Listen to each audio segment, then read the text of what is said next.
جب اللہ نے انسان کو پیدا کرنے کے لیے ارادے کیا تو فرشتوں سے فرمایا وَإِذْ قَالَ رَبُّكَ لِلْمَلَائِكَةِ إِنِّي جَاعِلٌ فِي الْأَرْضِ خَلِيفَةً، تو فرشتے عرض کرنے لگے یا اللہ تو اسے پیدا کرے گا جو زمین پر فساد کرے گا، خون بہائے گا، جبکہ ہم تیری حمد کے ساتھ تسبیح کرتے ہیں۔ اللہ نے فرمایا میں جو جانتا ہوں وہ تم نہیں جانتے۔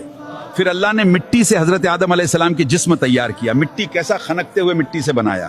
جب حضرت آدم علیہ السلام کا پتلا پوری مکمل ہو گئی تو اللہ نے روح کو پھونک مارا، روح نے حضرت آدم علیہ السلام کے اندر داخل ہوا۔ تو اللہ نے سارے فرشتوں کو حکم دیا میرے آدم کو سجدہ کرو، سارے کے سارے فرشتے سجدے میں گر پڑے، مگر ابلیس شیطان نے سجدے سے انکار کیا، کہنے لگا مجھے تو نے آگ سے بنایا اور اسے تو مٹی سے بنایا، میں اس سے بہتر ہوں۔ اس کے دل میں تکبر آیا، اللہ نے فرمایا تو یہاں سے نکل جا۔